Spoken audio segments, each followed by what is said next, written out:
Snack time. Ito palang niluto ko guys ay isang tinapay na matigas kung tawagin, I believe. Naalala ko pala nung maliit ako, ito ang lagi kong binibili sa tindahan. Tara, luto po tayo. Sa isang bowl, maglagay lang tayo ng isang cup na warm milk, isang itlog, at asin. Maglagay na rin tayo ng yeast. Bali yung nilagay ko isang teaspoon na yeast at half teaspoon na asin. Mag-add na rin tayo dito ng 2 kutsaritang mantika. Paghalo-haluin lang natin hanggang sa mag-combine yung ingredients. Muntik ko na palang di malagyan ng asukal. So mag-add na lang tayo dito ng sugar 1/4. Depende lang po sa inyo kung ilang kutsarita yung ilalagay nyo ng sugars. Para sa akin ay 1/4 lang po na cup. Ayan po, at i-mix na lang po natin mga kabayan, no? At pagkatapos pala ay takpan lang natin.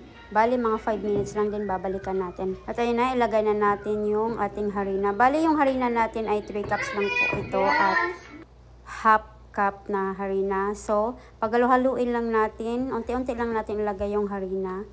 Bali masamasahin lang po natin. And then, takpan lang po natin saglit.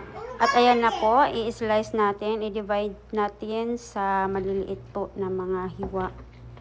Kasi nga po yung size natin ay parang pang ano siya, yung parang stick lang po siya mga kababayan, maliit lang yung ano, ganon lang po natin until sa tumaas siya. Tapos yan po ay ganon, balibid lang po natin. Bali sa 3 cup natin na harina, ayan po ang nagawa natin lahat. At yan, prituhin po natin.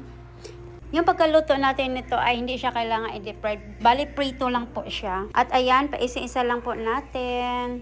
Bali, mahina lang yung apoy natin para hindi masunog ang ating tinapay na matigas. Sa mga walang ipin po dyan, hindi po ito para sa inyo. Kasi matigas talaga yung pagkaluto natin ito guys.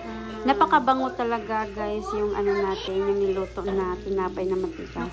Lagi talaga ako napapaisip kung anong lutuin namin kada hapon dahil malayo talaga ang tindahan dito sa tinap. At ayan po, paunti-unti na po siyang nagba-brown. So kukunin na natin ang lahat dahil maglalatik na po ako. Bali maglagay lang ako dito ng 2 kutsaritang asukal. Ay depende lang naman po sa inyo kung ilang kutsara ang ilagay nyo. Kasi para sa akin medyo marami na po ito. Ayan po, at ilagay natin. Bali yung paglagay natin dito ay kailangan natin i-mix. Huwag natin tigilan kasi baka masunog yung ating nilutong tinapay na matigas. Halo-halo lang talaga para mag-coated yung asukal natin sa tinapay natin. Ayan lang, tingnan nyo naman po. Kumapit na yung asukal sa ating tinapay. At done na po sa pagluto. Tara, kain po tayo. Napaka-crunchy siya guys. Crunchy na malutong na medyo matigas. Masarap. Cotton.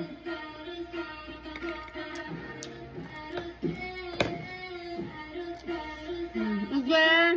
Yummy, mami. Marami na nakain. Dance, mami. Salamat sa panonood.